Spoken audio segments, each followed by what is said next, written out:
see some familiar faces. It's so good to see you all. Wow. Thank you for being here this morning, first of all. Yeah, I see you. Chicago represent. So if you could join me in welcoming our first two speakers, Wendi Thomas from MLK 50, and John Rudolph from Feet in Two Worlds. Thank you. So we're here on our part of this panel to discuss reimagining journalism. One of the things that Nina so eloquently said was that people who love their communities are creating content. Let's start by talking about your origin stories, how you began your journalism organizations and who you were trying to serve. What were you envisioning? First of all, it's good to see all of you here today. Wendi Thomas, I'm the founding editor and publisher of MLK 50, Justice Through Journalism, which is a nonprofit newsroom based in Memphis, Tennessee, and we're focused on power, poverty, and policy. I started MLK 50 in the run-up to the 50th anniversary of Dr. King's assassination. I grew up in Memphis.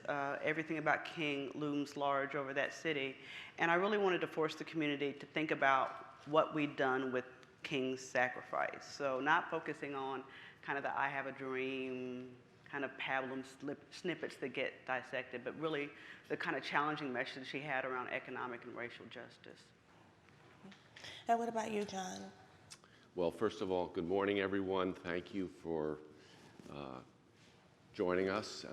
I'm really thrilled to be here.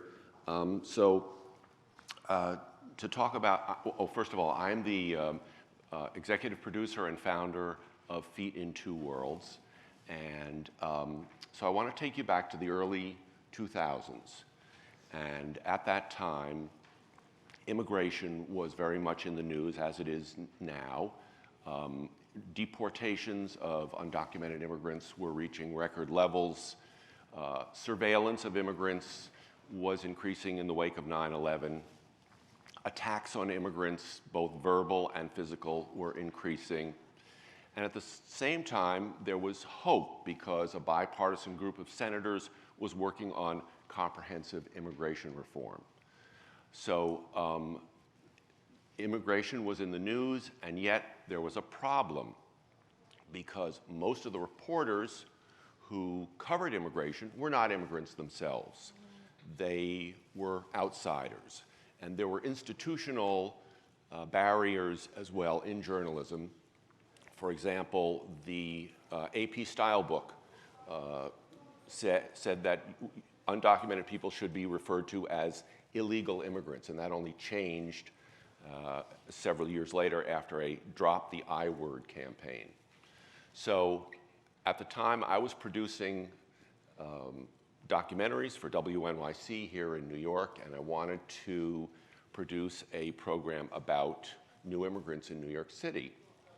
And New York has a very vibrant immigrant media sector. At the time, there were more than 350 newspapers in New York alone serving immigrant communities. So what we decided to do is recruit newspaper reporters from immigrant newspapers, train them to be radio producers, and then make their stories the centerpiece of this documentary that we produced, which was called Feet in Two Worlds, Immigrants in a Global City. And it was a very well-received show, but what happened after that is that one of the reporters who we had selected and trained, Arun Venugopal, was offered a job at WNYC. And then we realized that we had created more than a radio program, we had actually created a means to bring new voices and diverse voices into public radio, which at the time, and still today to a lesser extent, was very much in need of diverse voices. So that was the genesis of Feet in Two Worlds. Mm-hmm. Thank you, John. One of the things that you said is that it mattered to you who gets to tell the story, that so many stories that you saw were being framed, the lens was through a non-immigrant lens. Wendi, can you talk about your perspective on who gets to tell stories? And one of the other things that John talked about was institutional barriers. You talked about the Associated Press, the AP style book being a barrier, but but it made me think about some of the requirements that mainstream news organizations have for journalists, like having gone to an elite journalism school. Can you talk about that, Wendi, and how you decide who gets to tell stories and who gets to be a journalist? Yeah, thanks for that question. Memphis, if you haven't been there, one, you should come, great barbecue. But also it's a very poor city. 2/3 of the city is black, 70% is people of color. 1 in 4 black Memphians, when I launched this project, lived below the poverty line, and 40% of the city's workers made less than $15 an hour. And so it's against this backdrop that we're considering who gets to tell these stories in Memphis. And so we're very intentional about making sure that our staff looks like the community that we serve. Our newsroom is led by an all-women team. 2 of the women are black, which again matches what our community looks like. And our approach to reporting really is ground up, right? So we believe that people who are experiencing poverty or experiencing homelessness, housing instability, are experts just as much as somebody with a PhD, right? Or maybe even more so because they just know things the academics aren't going to be able to see. And so we're excited about giving our platform, our space, to people to tell those stories, and also trying to support the pipeline to encourage more journalists of color to come in and to be trained in kind of our way of approaching the news, which is thinking about who's being harmed and who's doing the harm, and then setting about to write stories that can change that. Mm-hmm. One of the things you said is that you are examining the people stories, and their lived experience sometimes is more revealing than a PhD or a scholar.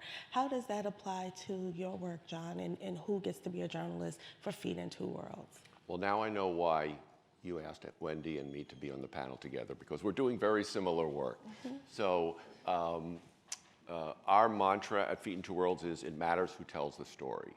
And what we do is, well, one of the parts of the crisis in journalism is that people don't believe what they read, see, or hear. So what we work on is helping people become credible messengers who can tell stories in a way that is trustworthy. So we build on their cultural knowledge, their cultural competency in the communities that they come from, and then we give them additional journalism skills, and we help to elevate them so they can take their place in newsrooms, both mainstream media newsrooms as well as media that serves immigrant communities. And if you take a look at the slide, just a few examples. In the upper left, that's Arun Venugopal from WNYC. In the center is Maritza Felix. We helped her start Connect to Arizona at the beginning of the pandemic to fight misinformation about COVID in Spanish in Arizona and Sonora, Mexico. Lower left is Christina Pastor, founder of the Philam, a magazine for Filipino Americans. In the center, Valeria Fernandez. She was a recipient of the American Mosaic Journalism Award. When she came to us as a fellow, she had never reported before in English. And we got her on public radio, and she's now the managing editor of Palabra. And then on the right, that's McElvey Neal, who is the managing editor of the Haitian Times. So these are all people who have risen up and are telling the story from their very powerful positions now. Mm-hmm. Both of you talked about how you are empowering people from your communities who have a background and lived experience to be journalists, but how does that change the stories that are being told? Can you explain what would be the difference between an MLK 50 story versus something that I would read in the Commercial Appeal? What is the difference between what I hear in Feeding Two Worlds versus something that I would hear on WNYC without a reporter who has that background? Well, hopefully you'd hear some of our stories on WNYC, and that does happen from time to time. But, well, I mean, I'm thinking about a story a podcast that we produced last year about a mother and son. The mother had grown up in China during the Cultural Revolution, and then the son was raised in the US. And it's about the political dialogue that they have between the two of them. It was a very personal story, and the mother, despite the fact that she suffered under the Cultural Revolution, she's a very conservative Republican supporter, and the son is extremely liberal and progressive, and it's just it's a story. It's an intimate story. It's a story that reveals so much about intergenerational dynamics among Chinese Americans, but in many immigrant communities. And I just don't believe that you would have heard that story on NPR or in the New York Times or the Washington Post. Mm-hmm. And what about you, Wendi? What makes a story different for MLK 50 versus the commercial appeal? Yeah, so I think what makes the difference for us is where we start in the reporting, who we're getting our tips from. Maybe not surprisingly for an organization named after Dr. King, we have really strong relationships with the activist organizers community, so they're often feeding us tips that they wouldn't even talk to the commercial appeal about because they do trust us. A more specific example of like how we would do a story differently is, say there's a new company coming to town, and the Chamber of Commerce in the city are very proud that these jobs are going to pay $18 an hour, right? We actually do the math on how much, how could you live actually on this $18 an hour? Does mass transit go to where these jobs are going to be? So addressing that spatial mismatch between where the jobs are and where the people live in a way that may be a more boosterish kind of approach to a new business coming to town. They're not. The legacy media just wouldn't do that, but that's where we start. Mm-hmm. And so you're starting with, again, the lived experience. How does this translate to how people live on the ground? Can you both talk about how you see your work then reflected? Like, how is it influencing other media? John, you talked about how some of the fellows that you train and some of the employees that have started with Feet in Two Worlds have been able to leave and go into other media organizations. But how does the content that you produce end up having an influence in the mainstream media ecosystem? Well, we take a very long-term view of this. So what we are trying to do is, and what we've done successfully, is get people to places where they wouldn't normally be, into institutions, into news organizations where they wouldn't normally be. And so they are taking the skills and the values that we have helped them develop, and they are applying that every day in their reporting. And we have a network of several hundred people who have gone through our training programs, fellowships, internships, and training workshops, and they are reaching collectively an audience of many millions with this type of journalism that we are championing. And in addition to that, many Feet in Two Worlds alumni teach journalism at colleges and universities across the country, and they are bringing the principles that we have developed and the modes of mentorship and encouragement and critical thinking that that is the basis of our method to their students. So a new generation of journalism students is being exposed to the Feet in Two Worlds methods. Mm-hmm. And what about you, Wendi? How do you see MLK 50 sort of fitting into influence in the mainstream media, but also fitting into the mainstream media ecosystem? Yeah, so in Memphis we do a lot of partnerships with other local publications. We don't see them as competitors, we see them as peers. Mm-hmm. And so every time we do one of these partnerships, we're able to kind of subtly, subversively get our way of approach in there. And so that could be pushing back against an official police narrative and say, well, how do we actually know that? What's the data to support that? And so in that way, we're able to kind of infuse our values into other newsrooms. Informally, I have a lot of local journalists that will be reporting on something, often public safety, criminal justice, who will reach out to me and say, my editor's suggesting I do X, but I don't know, that doesn't feel right to me. And I'll kind of counsel them on like what to say to their editor to try to persuade them to take maybe a more equity-focused lens on their work. And then nationally, stepping back just a little bit from the journalism, our newsroom and how we run has become a model for other newsrooms across the country. So we're very big on work-life balance. Any of you who've worked in a newsroom know that is not a thing, but we're actually trying to do that, making sure that we're actually caring for our people. One thing that we've done that other newsrooms have picked up is we take 2 dark weeks a year. So that's 2 weeks, everybody's off, rest, recharge. And we think it helps people do better work, right? It's caring for our team members as they try to show their care through journalism for the community. Yeah. Can I just jump Yes, in about please. on what Wendi was saying? So, as I said, we have a network of journalists all over the country and all over the world, and something that has happened that has been so satisfying to me is that many of these folks stay connected to us and to each other. And if they run into a professional issue, they're there to support one another.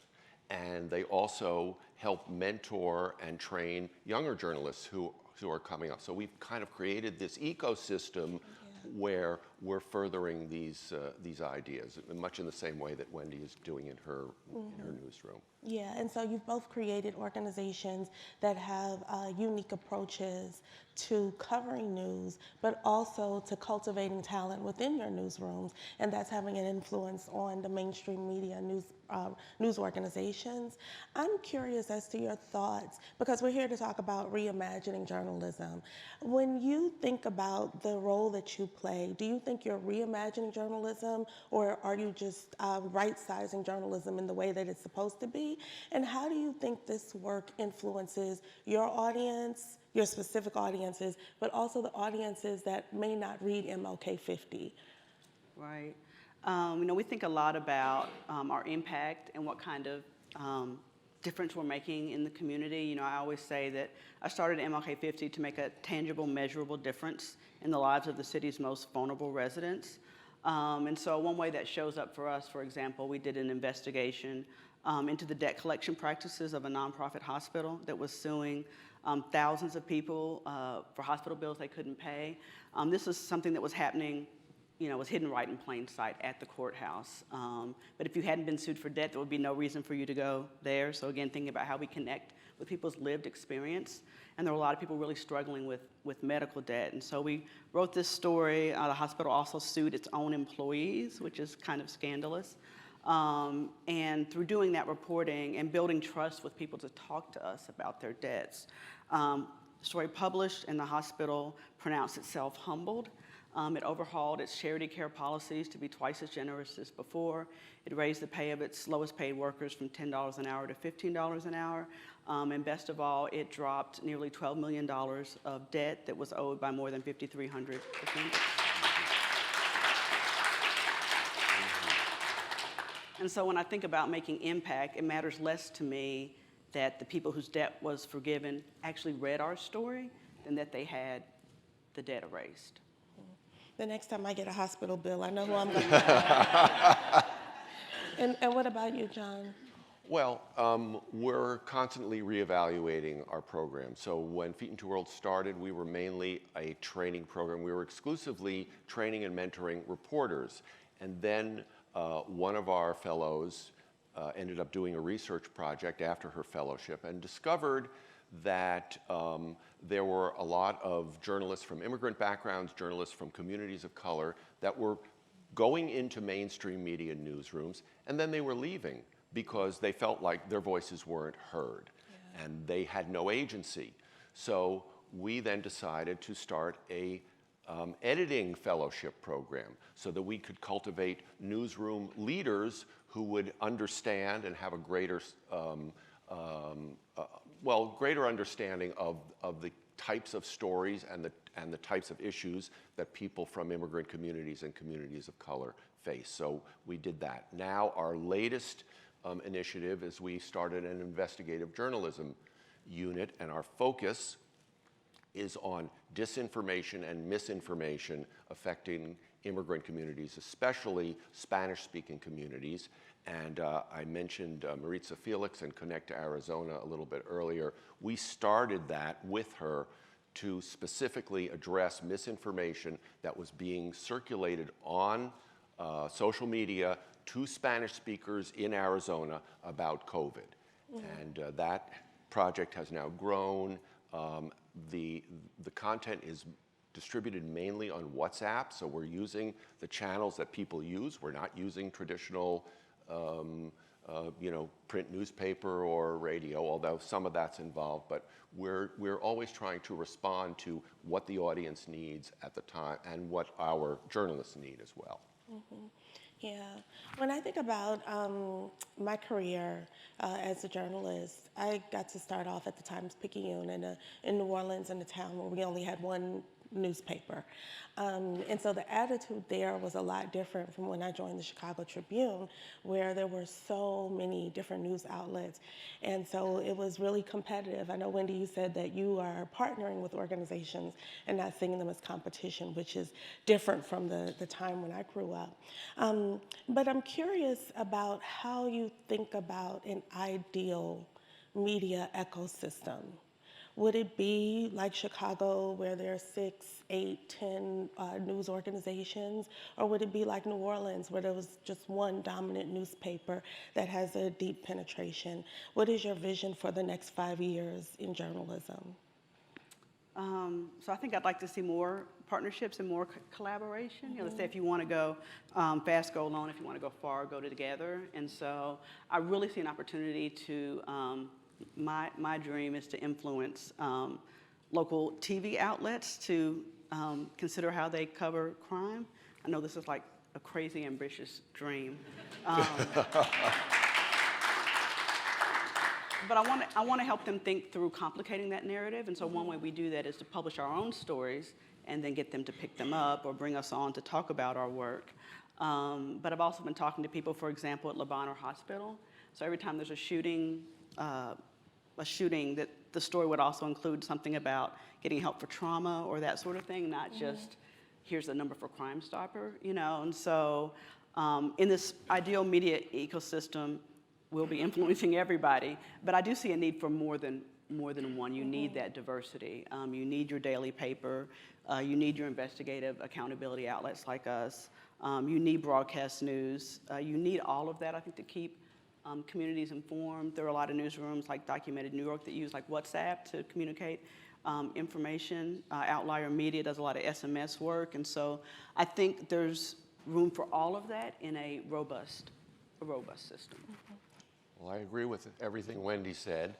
And I would add that even in the world of immigrant media in New York City, one of the things that we discovered early on is that lots of different communities were facing the same issues, but they weren't talking to each other. So, for example, our first 3 fellows were from the Haitian Times, the Polish Daily News, and India Abroad. And they all were facing similar issues, but none of them had ever talked to each other before. And so I think more communication, more opportunities for journalists to collaborate rather than less, and more journalism outlets, and definitely a focus on addressing news deserts, which are becoming such a serious problem around the country and a threat to representative democracy. Yeah. And so both of you see a robust news media ecosystem as being one that has abundant news resources for everybody, is what I hear. What last question that I have is, what do you need to see that vision through? What do you need for your organizations to continue to be a part of this imagined robust news ecosystem? Well, say it. Money. Yeah. But not just money, because, that's important, right? That's, what greases the wheels. But I recently learned about a project that supports student newspapers in every high school in New York City. And that's the kind of thing we need. We need young people to be exposed to journalism, to understand the value of journalism, and to be able to participate in journalism, because we are now in this crazy environment where journalism is not that people don't trust it, they don't even think about it. It doesn't exist for them. And so we have to bring back and we have to reinforce the value of journalism to everyone and to all of our communities. Because that helps build audience. What do you think, Wendi? Yeah, very quickly. I think the money is important because it allows you to do all these things, and it also gives you a bit of a runway to dream big, to have these big, crazy ideas. It's difficult to do if you're worried about meeting payroll in the next couple of weeks. And I also think we need spaces like this to come together and imagine what's possible, and even just seeing so many people in the room that care enough about journalism to come here, I think is an inspiration and keeps us motivated back in cities like Memphis. Well, thank you both.